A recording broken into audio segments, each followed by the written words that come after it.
哇！当时在这个版班的时候，千鸟多兴奋！你看，我们终于证明 Taiwan and China 都放在 Trump 的 country 上面。但他没有看到上面有 European Union 有欧盟啊，而且这个版班被判违宪，就看起来呢，美国自己内部出现了自我 battle 的状况，所以未来3个月，整个局势会变得非常的晦暗跟动荡不堪。Ladies and gentlemen, welcome the host. 川普的关税战被判违宪，据说这个版本是川普了在开始之前用 ChatGPT 列的，然后就印出来了。那至于违宪在哪里呢？现阶段所谓的对等关税，就是我们刚才看到了关税版本，它上面所引用的是 IEEPA 这个法案，叫做国际紧急经济权利法，是1977年出台的。其实川普当初引用这个法案的时候，争议就很大，因为呢，大家不知道这个法案可以这样玩，因为这个法案是一个很冷门法案，这个是当年美国政府为了应对经济危机所出台法案。大家想1977年是一个什么样的大背景？石油危机，1970年代有2次石油危机、粮食危机，布雷顿森林体系崩盘。什么是布雷顿森林体系呢？就是当年美国在战后之后，拉着整个世界上的一些友盟国家，在布雷顿森林公园所签订的美元对等绑定黄金，所以美元及黄金叫美金，这个用法到今天很多人还在用。像我已经改口成美元了，但其实在前年之前吧，我大体还是用美金用的比较多，美元用的比较少。所以他当初引用国际紧急金融权利法的时候就非常的奇怪，因为呢，当时只是授予总统一个权利，是说针对金融问题你可以做出紧急处置的一个方案，可是呢，没有授权征收关税的权利。所以这次最高法院的核心判定是说，国际紧急金融权利法案 IEEPA 并未授权总统征收关税。法院认为总统在和平时期没有征收关税的固有权利，关税权利属于国会。所以他当时用的1977年这个法案的时候，本身就形成一个最大问题是什么？叫做时空错置。没有那个金融危机的背景，你却发动一场人为的金融危机跟经济战嘛？美国的法律是复杂，世间罕有。为什么？因为美国属于什么？英美法系，它不是一个成文法的系统，所以它的法案叫层层叠加上去，很多法案都是不断叠加新的，在新的当中选择性的进行使用，然后如果出现问题，就交由法院来针对这些法案的适法性来进行裁决。这个如果在刑事或民事上面的话，它可以依照社会的固有，甚至包含行政法，可以依照社会固有的脉络来进行整体氛围的诠释。所以美国的法官权力很大又有人称之为这种法官造法的概念。台湾的大法官的宪诉法庭其实也是学习这一套的，但是呢，台湾现在这个宪法法庭烂到极点，5大于6的5个人开会可以大于10，可以大于15。更好笑的是，台湾这么小，2300万人可以有15个大法官，美国才几个？美国才9个啊。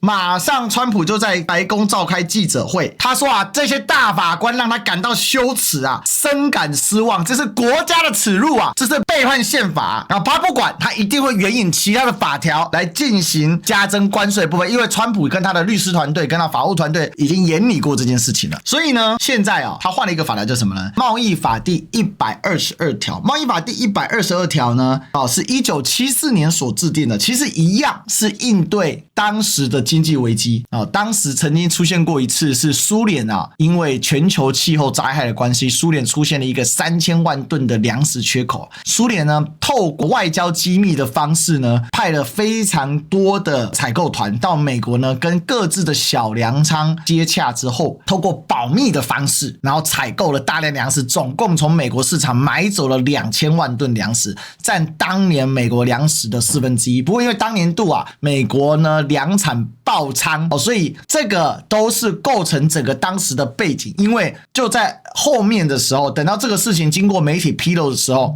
整个美国的社群整个舆论就沸腾起来。原因是什么？因为美国人把后面紧接着粮食危机，还有石油危机，还有布雷顿森林体系的瓦解所造成的高通膨呢，全部怪到苏联身上，所以它就逐步的升温的过程是这样来的。所以这一些所谓的贸易法案，你会发现都是1970年代的法案。为什么？因为就在那个时代的背景之下，美国人感受到了商贸这件事，国际贸易这件事情对他的国家安全的威胁，所以形成了不管是哪个总统都对这个形成了有意识型的去推动一些立法来构建他的武器。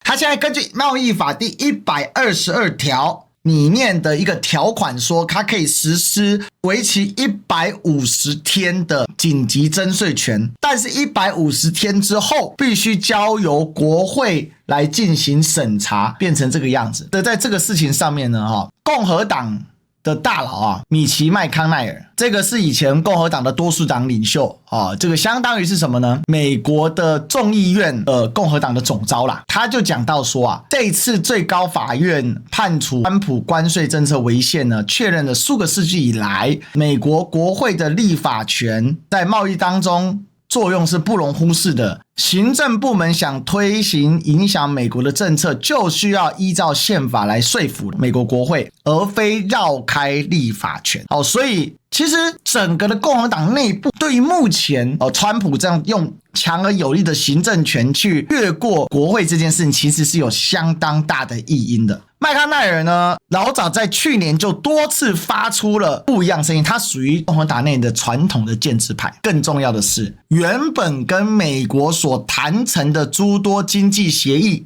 它的基本是基于 IEEPA， 也就是前述所说的1977年国际紧急经济权利法的一个基准去做调整的。而贸易法第122条，除了英国维持 10%， 加拿大、墨西哥因为有美墨加协定，所以暂时不是用这个贸易法第122条提升到 15%， 全部通用性关税之外，那问题就是你的谈判基础改变了。因为我们刚刚把这历程解释完之后，你就会发现川普现在最大的问题是什么？他现在最大的问题是他根本连在他的国内要能够取得决定性的意见上的统一他都做不到。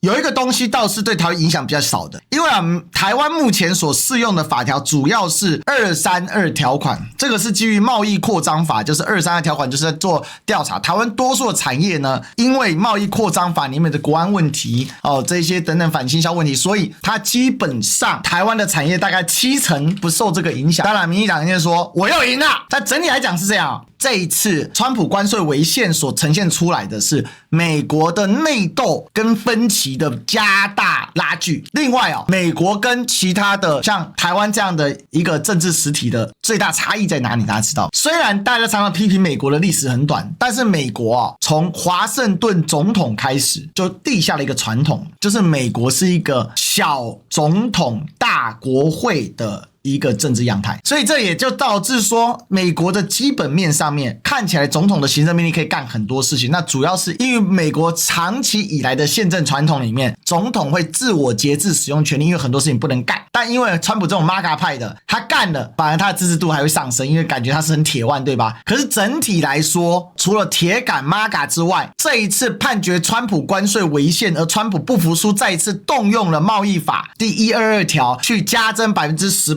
而后变 15%， 这个关税的工作事实上是让他进一步的流失了中间选民，因为他的底层代码在开始的时候华盛顿就迟了。再来接下来的这个连续2任的总统杰弗逊、麦迪逊，他们还各自有主张，有联邦派跟州权派，加上美国国会的一个整个的宪政架构上面，它的上层议院叫做参议院，下层议院叫众议院，而美国是全世界上少数2院都有实权，而且上院权力还比下院还大的。关键就在这里，参议院有100席，这100席是美国一个州出2个人，所以有些州的参议员非常大，比如说加州有4000多万人口，一个参议院代表2000多万票非常恐怖。大家知道哦，在西式民主国家或者王小喜欢讲的德摩克拉西里面哦，一般的国会议员呢，他一个席次通常意义上以30万人为主，大一点最多到50万，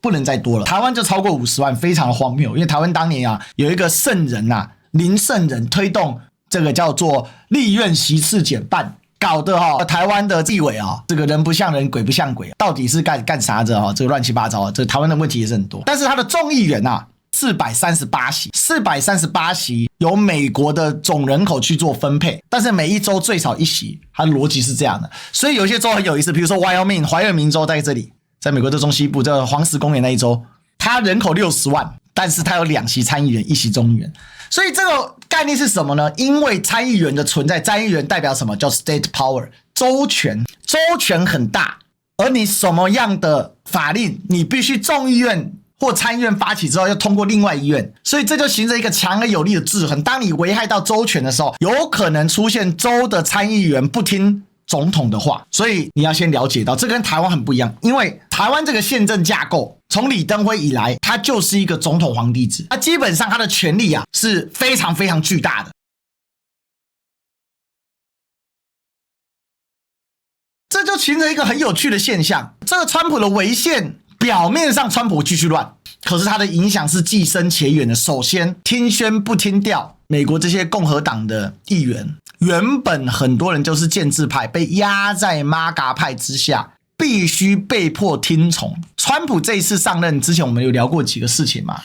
有2大家族被川普彻底狙击掉了嘛。一个是美国前总统的钱尼，前总统钱尼的钱尼家族，他的女儿莉兹钱尼直接被川普撵出党外。另外一个是布希家族基本上已经丧失在政坛上的一个影响力，但是那只是表面。所以在这里面这些暗流就会重新涌出，这也就是为什么共和党众议院的资深众议员麦康奈尔他出来讲这话，你得尊重国会，你不要想绕过立法权。谁给他底气？ MAGA 不是很凶吗？所以这叫什么？这叫做体系内的反扑跟冲突已经开始了，而这个开始就是在这一次的违宪判决上。因为给你川普1年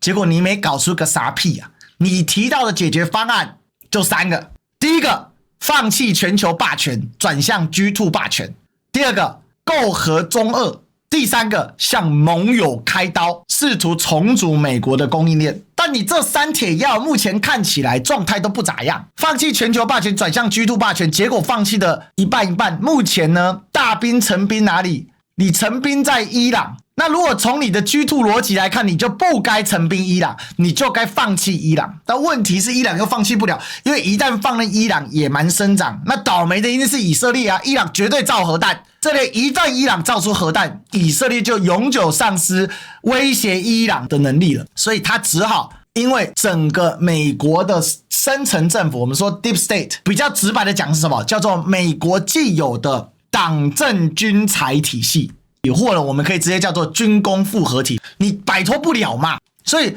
川普怎么样去做安慰或者是这个笼络军工复合体的做法，是编出史上最高的军事预算。但是史上最高的军事预算能够安慰这些人吗？这些人的贪婪早就超过军事预算表面上的收益，他们要的是在全球兴风作浪。所以这个叫做 old money 跟 new money。 川普想创造 new money， 但是 old money 的力量是非常巨大的，就是旧的资本集团跟川普想要在旧资本集团再切出一块新的资本集团的这种深层次的一种冲突。那也在证明，就是美国内部的混乱会更加深远的去影响到全世界的经贸的情势，更是加速了中美即将迎来的交叉形势。对美国是死亡交叉，对中国是黄金交叉的形势。但原因是美国既有体制的严重缺陷正是让美国目前来说，它几乎没有可能进行大幅度的一个调整跟改变，它会不断的在内耗当中把自己给耗死。大家等着看，接下来在今年底的期中选举，共和党会丢掉多数席次。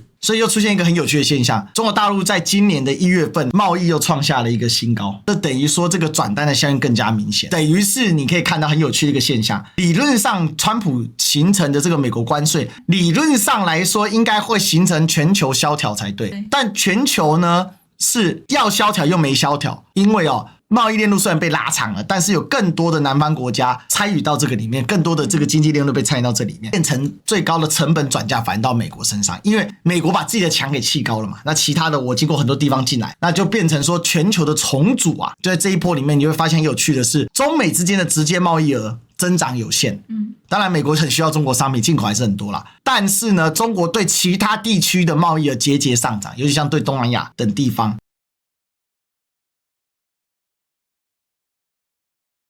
美国有3个不，川普啦，不管国际秩序，不直接进行大国对抗，所以他热衷于元首外交，打电话，不搞意识形态对立，所以没有什么天下为中啊，共产对决民主啊，这种瞎扯的一种言论，这台湾人要习惯这件事。为什么赖清德会谈出这个呢？赖清德作为一个3重少数的领导人，党内少数，执政少数，议会少数，他需要的是霸主给他加冕嘛。在他们理解的逻辑里面，世界霸主 only one 叫做美国，而霸主当中呢，最恣意妄为的美国总统叫川普，所以他有霸主的魅力，他们就是一群川粉，你知道吗？而这群川粉事实上就在缅怀冷战时代的美国，而川普内心不是冷战时代的美国，川普内心是麦金利总统、老罗斯福总统 Teddy 时代的美国，拿着关税大棒满世界 K 人，然后世界上到处搞门户开放，然后对自己自家后院玩门罗主义，这是川普思考的美国。但他们理解的美国是福库亚马法兰西斯福山所想象的冷战崩解之后那个独霸全球的美国，他们那个逻辑是完全对不上，你知道吗？他们非常挺川普嘛，因为在他们的理解里面，川普是让美国再次伟大，让美国继续做1991年苏联美苏斗争之下美国那个胜利者模式的总统嘛。他们以为川普是个雷根2世，而川普想当的是老罗斯福2世，所以他们的逻辑是有问题，他们的思考逻辑缺陷。同一个世代的李在明看得非常透彻，所以李在明懂得在中美情势之间找出他对他最有利的平衡点，而赖赏都往死里去钻，撞得头破血流，头上都是热血流下来，他直接怎样？哇，我被加冕，这是神机啊！你看咯，川普证实与习近平讨论对台军售，他正与中国领导人习近平讨论未来对台军售，并且强调双方进行了良好的对话，很快会做出决定。美国对中强硬，但就会对台军售嘛；对中软弱，就不敢对台军售嘛。对台军售都被川普丢出来跟习近平在谈了，那接下来还有什么？所以这事情其实是非常严重，大家知道吗？你不要看那个赖赏在那边鬼扯淡啊，他那个脸书写那三蛙哥啊，什么接下来变化我们会关切川普政府后续措施啊，跟美国政府保持密切沟通有个屁用啊！美国政府自己都沟通不了了，3个共和党就已经倒戈了，这个美国自己内部现在就搞不定了。然后最好笑的是什么？欧美股市应声而涨，川普的失败是大家的成功啊！你不觉得很搞笑吗？这个判决无疑给反川的力量打了一剂强心针嘛，所以美国的内部混乱是可以见得的，这也会加速大家对美国的不确定性嘛，所以中美的全球重组只会加速不会放缓，因为大家要脱美联中嘛，所以我为什么做出那个预言嘛？第一个，2028年的对决态势绝对要拉高嘛，所以台湾的对决态势拉高，蓝的共主一定是最高共主，白一定是派最强共主出来，没有这样子是没有办法来进行这个决战。第二个，习近平一定干第4任，他现在第3任，27年要第4任，马上1年没有任何接班人了，而且把整个军系全部处理一遍。第3个，川普的乱局是深远广，你看现在整个美国撕裂到这种程度。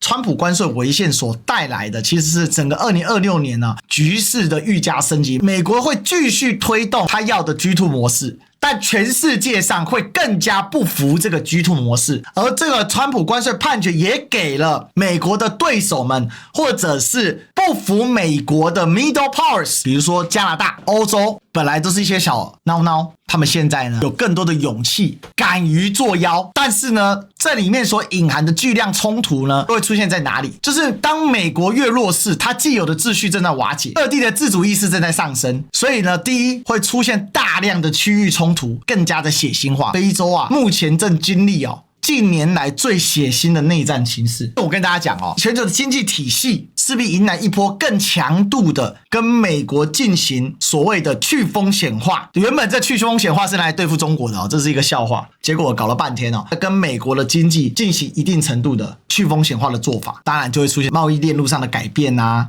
体系上的变化啊，更加向中国大陆倾斜啊，等等的一个状况。但是冲突点就必然在这一些冲突的这个地缘交汇上，日本、台湾，甚至琉球，还有现在闹腾不太起来的菲律宾等等的地方，就这样。为什么对非洲全部零关税因为很简单，非洲的产品卖到中国的都是刚需，这些东西卖到中国，你加关税只是加在老百姓身上。大陆卖到非洲的东西，非洲没有任何拒绝的道理。为什么？因为非洲的消费能力只能消费得起全球工业产业链里面最廉价、最制式化、最大量生产的基础产品。而中国这样做，它的目标是透过大量中国廉价产品稳定而长期的贩售到非洲，创造一个稳定的互赖关系。而在这里面有个关键是什么？透过这样微粒的不断的转动，非洲会积累大量的现代化产品，而这些现代化产品是会让非洲人的